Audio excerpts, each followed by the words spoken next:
C'est toujours avec un plaisir renouvelé que je vous retrouve sur ce forum, la bonne semence, où nous venons pour recevoir la semence de Dieu et où également la plateforme sur laquelle nous venons pour semer. Aujourd'hui, j'étais avec mon binôme, le pasteur Bagidi Mesmin, qui est un co-animateur de ce forum. Il est venu chargé de recherche et il nous a beaucoup édifiés. Avec lui, il y a notre ami et frère, le docteur Sokegbe, qui était là, ainsi que le frère Kadja, bienvenue, qui ont tous apporté des participations, des éclairages, leur avis très édifiant. Ici, nous venons déposer ce que nous savons et nous venons pour corriger ce que nous savons et partir avec ce qui est bien. Nous venons pour progresser dans la formation, car un homme formé est un monde transformé. La formation est la meilleure des industries. C'est pourquoi il faut se former. Et d'ailleurs, notre Seigneur Jésus-Christ a dit, mon peuple périt faute de connaissance. C'est pourquoi on vient à la recherche de la connaissance. Et les Juifs ont toujours dit qu'on ne lit pas la Torah. On s'occupe de la Torah pour dire qu'on médite la Bible. Il y a des aspects cachés, des détails sur lesquels il convient de s'attarder. Alors, les apports étaient vraiment riches, très riches. Ils ont repris les différents passages et puis nous avons été très bien bénis. Le pasteur Bagedi est revenu sur chaque jour de la création. Et ensuite, il a conclu avec le jour du repos et avec l'appréciation que le Seigneur lui-même, le Seigneur de l'univers, Dieu Tout-Puissant, a eu à apporter sur sa créature. L'autre frère, Sokegbe, est venu sur l'ordre de la création. L'ordre de la création. Lui et puis le frère Bienvenu ont mis l'accent sur la cohérence de l'évolution de la création. Que les 3 premiers jours ont été destinés à créer l'environnement. Et les 3 jours suivants, à créer le peuplement de cet environnement. L'homme devrait rester sur la terre avec certains animaux, les oiseaux au ciel, dans la mer, et dans l'eau, etc. Telle une théorie des graphes que nous apprenons en gestion, en management. Nous savons qu'il y a des tâches qui doivent se faire avant d'autres. Dieu aussi a posé des fondements avant d'évoluer. Nous appelons de Dieu puisqu'il nous a déposés sur la terre pour être son image. Alors notre thème de ce jour, c'est les appréciations et les limitations prononcées par Dieu. Et nous nous sommes proposés de répondre à une question. Que vous inspire la restriction du fruit défendu et les appréciations de Dieu sur chaque élément créé, pris isolément? C'est ça le thème de ce jour. Je vais commencer par les appréciations. Alors, en ce qui concerne les appréciations, Dieu, après chaque création, premier jour, nous avons dit qu'il a créé la lumière. Le premier jour, il a créé la lumière. Le deuxième jour, il a créé le firmament. Le troisième jour, il a créé la végétation. Le quatrième jour, les étoiles. Tout ce qui est luminaire, grand luminaire. Le cinquième jour, les oiseaux, les animaux aquatiques, etc.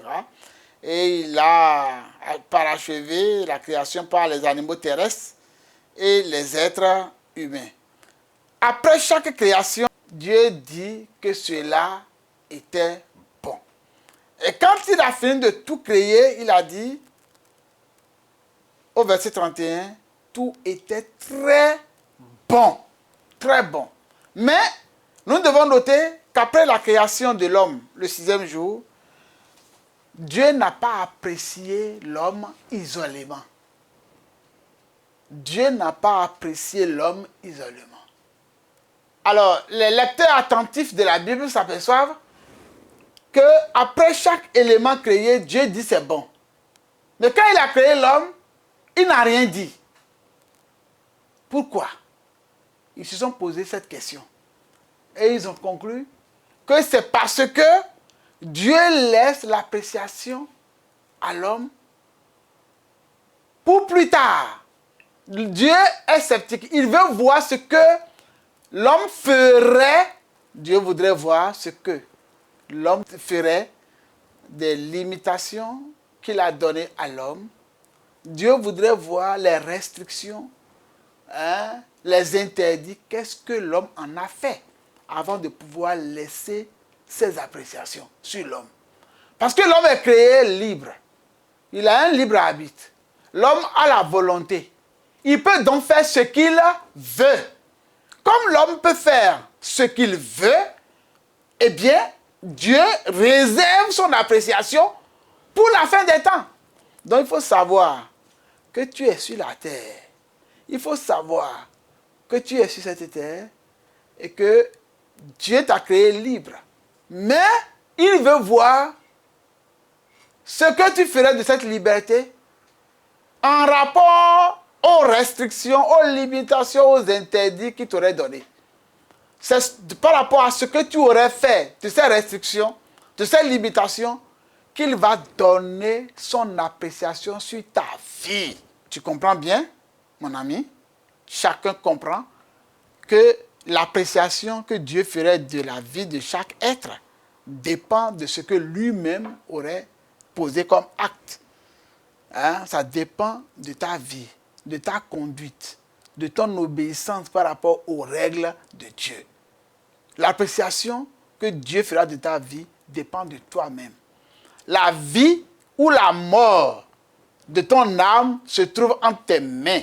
C'est à toi-même de choisir de faire ce qui est bien. Dieu dit, voici mon fils, je mets devant toi la vie et la mort. Choisis la vie afin que tu vives. Si un homme choisit la mort, eh bien, il mourra. Si un homme choisit la vie, eh bien, il vivra. Voilà, en gros, l'enseignement que nous pouvons tirer, eh bien, de l'appréciation que Dieu a eu à faire sur chaque élément de la création et de l'omission de Dieu sur l'appréciation de l'homme après la création du 6e jour, de l'homme le 6e jour. Même si Dieu a dit que tout était bon par rapport à l'ensemble cohérent, mais il s'est abstenu de dire à l'homme, de qualifier l'homme d'avance. Il veut qualifier l'homme après coup. Après son passage sur la terre. Oui, il veut qualifier l'homme après cela. Alors, que fais-tu de ta vie? Que fais-tu des restrictions que Dieu a données, des limitations que Dieu a données? Que fais-tu de cela? Vous allez me dire, mais quelles sont ces limitations-là? Quelles sont ces restrictions-là? Quels sont ces interdits? Ça m'amènera certainement à aborder le deuxième volet de mon propos.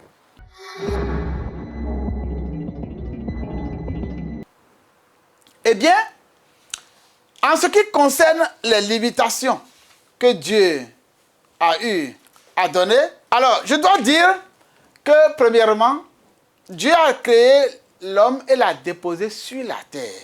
Il n'a pas déposé l'homme au ciel. Et il a voulu que l'homme remplisse la terre.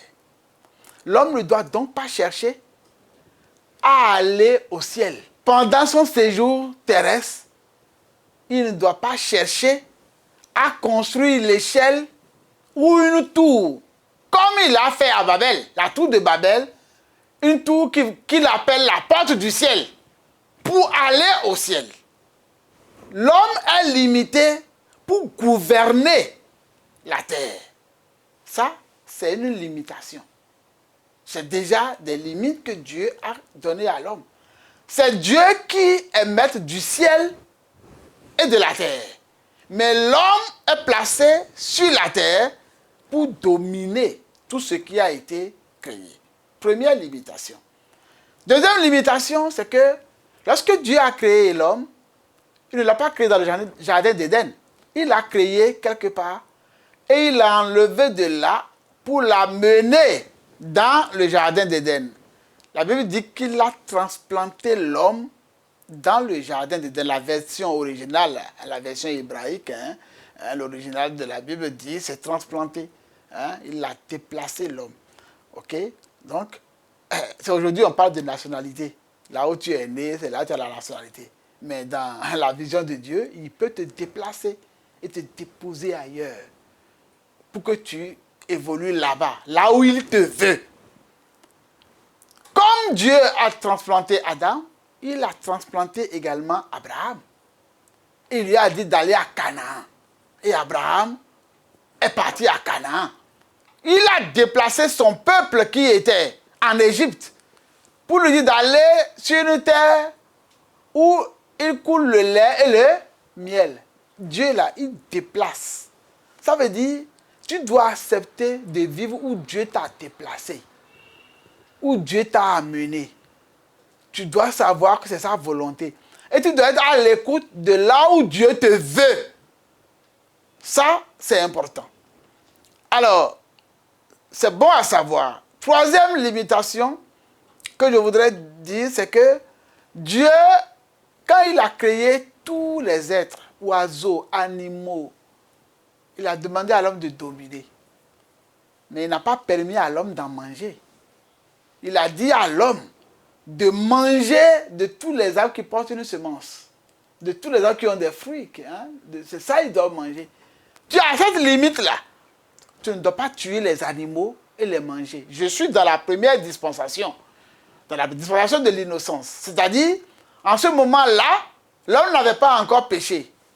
Parce que Dieu ne veut pas de la violence. Dieu considère que le fait de tuer un animal, c'est être violent. C'est l'évacuation de la violence qui est en l'homme qui l'amène maintenant à tuer. Et même les animaux des champs, les animaux sauvages, se nourrissaient d'herbes et non pas d'autres animaux. Dans cette période-là, il y avait cette limitation à l'origine que l'homme a violée et Dieu a dû adapter après ses commandements. Tels, on voit les révisions des constitutions, on voit l'évolution des lois. Dieu aussi a procédé comme ça.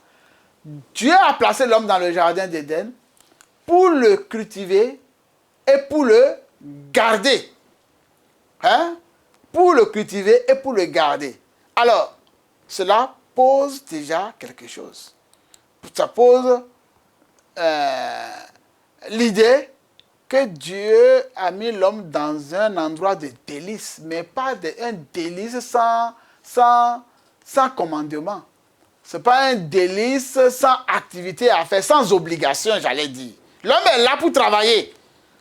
Et Avad, là, dans le jardin d'Éden, veut dire d'abord cultiver, travailler, cultiver la terre, transformer les produits, et garder l'environnement sans le détruire. Mais également le jardin d'Éden, comme c'est un jardin de délices, il y a la présence de Dieu dans ce jardin d'Éden. Donc l'homme était là également pour servir, pour adorer Dieu. Donc le travail de l'homme consiste à travailler manuellement et puis à adorer Dieu dans sa présence. Tout ça, c'est important. Donc ce n'est pas dans le jardin la liberté pour la liberté, non. C'est pour travailler. Tout à l'heure, je disais que Dieu a créé l'homme pour dominer les éléments de la nature. Les oiseaux, les animaux, les poissons. C'est pourquoi Dieu a créé l'homme. Alors, si Dieu a créé l'homme pour dominer, est-ce que l'homme va accepter de se faire instruire par les animaux? Est-ce que l'homme va accepter de se laisser conduire par les animaux? De se laisser dominer en quelque sorte par les animaux? Parce que celui qui te conduit, t'instruit, celui-là, eh bien, il est en train de te conduire, il est en train de te dominer en quelque sorte. Donc, lorsque Dieu a dit à l'homme de dominer les animaux, à mon avis, à mon humble avis, l'homme ne devrait jamais accepter de recevoir une instruction de quelque animal que ce soit, fût-il le plus rusé. Lorsque le serpent est arrivé devant la femme ne devait pas accepter que le serpent l'instruise, au point de lui dire, non, tu ne mourras pas, mais le jour où tu en mangeras, tu vas devenir comme un Dieu. Donc, c'est une limite, à mon avis. Tu as le pouvoir de dominer. Tu ne dois pas accepter, même si, dans tes rapports avec les animaux, qu'ils prennent le dessus sur toi. C'était une forme de limitation. J'avais voulu revenir là-dessus. Alors, l'autre détail que je voudrais donner par rapport toujours aux animaux, c'est que, si Dieu a créé une femme pour donner à Ève, il est de bon sens, surtout qu'il les a bénis en disant de se multiplier, il est de bon sens que l'homme n'aille jamais vers les animaux, mais qu'il aille uniquement vers sa femme. Il est de bon sens. Donc, je voudrais noter là qu'il n'est pas bon que l'homme puisse s'accoupler avec les animaux. Or, aujourd'hui, les hommes, dans leur arrogance, se donnent à toute forme de folie. Je voudrais souligner une autre limitation avant d'aborder le commandement. L'autre limitation, c'est que dans Genèse 2, nous avons bien vu la dernière fois que Dieu, à partir du verset 23, que Dieu a pris une partie de l'homme, certainement un peu de sa chair, un peu de son os, puisque nous avons dit que l'homme était en extase, il était conscient. Ok? Alors, et quand on lui a envoyé sa femme, il a dit, voici cette fois, celle qui est os de mes os et chair de ma chair. C'est parce qu'il était conscient que c'est de lui que ça a été pris. Alors, lorsque Dieu a fait ça, il lui a amené, Dieu, au verset 24, il dit, c'est pourquoi l'homme quittera son père et sa mère et s'attachera à sa femme et ils deviendront une seule chair. Ça veut dire que quoi? Ça veut dire que si Dieu a voulu nécessairement que l'homme puisse aller avec une femme, pourquoi l'homme s'en donnerait-il deux? Pourquoi s'en donnerait-il 3, 4, 5? Dieu, le Seigneur de l'univers, qui t'a créé, qui m'a créé, qui a créé Adam là, il a jugé bon de lui donner une femme. Et aujourd'hui, nous les hommes, certains hommes, on se dit non, on peut prendre 2 femmes, on peut prendre 3 femmes, on peut prendre 4 femmes. Est-ce que cela ne vient pas, ça ne nous attribue pas une prétention à vouloir outrepasser les limites que Dieu a eu à donner? Le tout est permis, à mon avis, devrait être absolument évité. Donc, pour récapituler là mes propos, la terre est une limitation. Ok? Le jardin d'Éden est une limitation. Le fait de dominer les animaux est une limitation qu'on ne doit pas se laisser dominer par ces animaux, ni se laisser instruire. Ok? Le fait aussi d'être dans le jardin d'Éden, c'est pour travailler. Donc, on doit faire une activité. On a dit travailler, c'est cultiver le jardin, c'est garder le jardin, c'est transformer la culture. Et on a dit aussi maintenant, on a dit que la femme est aussi une limitation. D'accord? Dieu a fait une seule femme à l'homme. Il n'en a pas fait 2 ni 3. Maintenant, chacun est libre de faire ce qu'il veut. En attendant qu'on aborde le dernier aspect qui concerne l'interdit.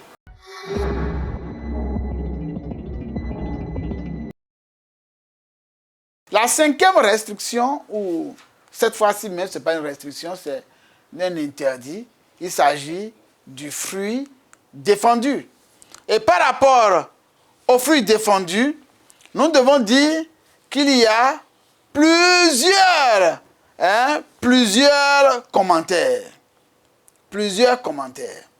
D'accord? D'abord, en ce qui concerne l'interdit, tu ne mangeras pas. Avant que Dieu le dise, tu ne mangeras pas là. Dieu a donné un commandement positif. Il dit, tu pourras manger de tous les fruits des autres arbres. Tu pourras manger. En hébreu, il y a une forme verbale qu'on appelle l'infinitif tautologique, qui insiste sur le mot. D'accord? Par exemple, là, c'est écrit Ahol Tochal, ce qui veut dire assurément, certainement, tu pourras manger. Absolument, tu pourras manger. Ahal en hébreu, ça veut dire manger. D'accord? Donc Dieu dit oui, tu vas manger. Donc si tu vas désobéir, ce n'est pas à cause de la faim. Il y a suffisamment de choses à manger. Suffisamment devant toi. D'accord? Donc, il y a ça qu'il convient de souligner. Et vous savez qu'en français, on dit la répétition est pédagogique. OK? Chez les Hébreux, on pourrait dire que l'infinitif tautologique est pédagogique. Avec insistance, on répète le même mot. D'accord? Ahol, tochal. Très, très important. Assurément, certainement, tu pourras manger. Absolument. C'est une forme verbale, une permission avec beaucoup d'insistance. OK? Alors, pour revenir donc à l'interdiction, il y a beaucoup de commentaires à ce sujet. On a beaucoup écrit, on a énormément écrit sur l'arbre de la connaissance du bien et du mal. Certains disent que c'est le côté éthique et moral qui est visé, côté éthique du terme. Ce qui permet de distinguer le bien et le mal. Que l'arbre là permettrait de distinguer le bien et le mal. Mais quand on regarde bien, ça ne peut pas marcher avec le contexte. Pourquoi Dieu ne voudrait-il pas que l'on distingue le bien du mal, au sens éthique ou au sens moral du terme, puisqu'il a déjà donné le commandement. Il a dit, tu peux manger ça, mais ça là, tu ne dois pas manger. S'il a déjà dit ça, ça suppose une certaine connaissance du bien et du mal. C'est pourquoi on ne peut pas retenir cela pour dire que l'arbre là, l'arbre qui vise le côté éthique et moral du terme. Alors, il y a une autre approche qui dit que c'est l'arbre qui permet de décider soi-même qu'est-ce qui est bien et qu'est-ce qui est mal. Cela va un peu dans le sens de l'arrogance humaine. L'arrogance humaine qui refuse de recevoir certains repères éthiques de Dieu. L'homme veut décider tout seul ce qui est bien pour lui. Et définir ce qui est bien pour lui et ce qui est mauvais pour lui. Il ne veut pas que quelqu'un le lui dise. Il ne veut même pas que Dieu lui dise cela. Il veut décider tout seul ce qui est bien. C'est possible que cette approche soit retenue. Mais si on prend simplement du côté de l'hébreu, il y a une figure de style qu'on appelle le mérisme. Le mérisme qui est répandu en hébreu. Chez les Hébreux, le mérisme est très répandu. Ça veut dire qu'on prend deux termes opposés pour désigner une totalité. OK? Quand il est écrit dans la Bible que Dieu a créé le ciel et la terre, c'est une expression en hébreu qui veut dire Dieu a tout créé. Dieu, il a tout créé. Quand on dit par exemple, tu ne te détourneras ni à gauche ni à droite, ça veut dire que tu dois aller tout droit. Tu dois obéir absolument sans faire autre chose. C'est ce que ça veut dire. Donc, si nous empruntons la voie du mérisme, l'arbre de la connaissance du bien et du mal, en hébreu, voudrait dire l'arbre de l'omniscience. L'arbre qui te permet de tout connaître. Et là, ça a du sens. C'est un privilège divin, l'omniscience. C'est Dieu seul qui est omniscient. C'est lui seul. Et cela a du sens. D'accord? Dieu ne veut pas que l'homme connaisse tout. Vous voyez? Il ne veut pas que l'homme connaisse tout. D'ailleurs, quand on regarde la suite du passage, on voit que le serpent dira, non, si vous mangez, vous deviendrez comme des dieux. Vous voyez? Or, la connaissance du bien et du mal, la connaissance de l'omniscience, l'omniscience, c'est un privilège divin. OK? Et Dieu lui-même, après la transgression, a dit, ah, voici, l'homme est devenu comme l'un d'entre nous. L'un d'entre nous, Dieu. Donc, ça a du sens. Donc, l'arbre de la connaissance du bien et du mal voudrait dire l'arbre de l'omniscience. Alors, certains Hébreux disent carrément que cet arbre n'avait rien de différent ok, par rapport à tous les autres arbres. Il y en a même qui disent, si on regarde en Orient, ça correspondait même à un figuier, mais que Dieu ne veut pas qu'on touche. Par exemple, quoi. Bon, il y a quand même une troisième théorie, une autre théorie des rabbins qui disent que l'arbre en question, ça ne différait en rien, comme je le disais tantôt, de tous les autres arbres. Mais c'est l'idée des limites de Dieu. Dieu est le Dieu des limites. Tout n'est pas permis. Si tu veux suivre Dieu, tu dois avoir de la discipline. Tu dois accepter de respecter certaines restrictions, certaines limitations. Tu dois accepter de respecter certains interdits. Tu dois accepter ça. Tu ne dois pas définir toi-même tes interdits. Dieu est le Dieu des limites. C'est une perspective de l'obéissance. C'est l'idée même du commandement. D'accord? C'est l'idée même du commandement.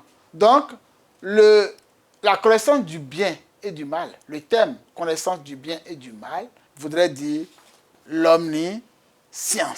Alors, la dernière raison qu'on pourrait noter, c'est que Dieu a dit, le jour où tu mangeras, certainement tu mourras. Tu mourras, c'est ce qui est écrit tout simplement. Mais là encore, c'est un infinitif tautologique. D'accord? Mot, ta mot.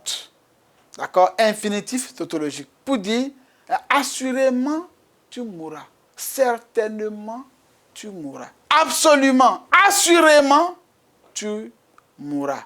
Mot, ta mot. C'est ce que ça voudrait dire. Alors, il y a un frère qui m'a soufflé à la fin un verset, Amos 3, verset 3. Il dit, est-ce que deux personnes vont marcher ensemble sans se convenir? Voilà. Ben non. Si deux personnes marchent ensemble, c'est parce qu'il y a au moins des règles. Et Dieu, bien sûr, ok, il réserve son appréciation pour la fin des temps. Dieu définit dès le début les limitations à respecter, d'accord, les zones dans lesquelles il faut rester pour pouvoir maintenir sa relation avec lui. Je nous exhorte à avoir une pleine conscience de notre Dieu, qui est un Dieu des limites et qui réserve son appréciation pour la fin des temps. Chacun de nous passera à son jugement. Il dira, soit bon ou fidèle serviteur. À l'un et à l'autre, il dira, je ne vous ai jamais connu. Retirez-vous de moi, vous qui commettez l'iniquité. Faisons en sorte à faire partie des brebis bien jugées, bien appréciées, avec des couronnes sur la tête. Bien, je vous remercie pour la qualité de votre écoute. Très heureux d'avoir passé ce temps avec vous dans vos différents lieux de service, dans vos différentes maisons. Disons à très bientôt. Shalom. Je serre ta parole dans mon cœur afin de ne pas pécher contre toi. Que cette parole soit cachée au fond de mon esprit pour produire le fruit.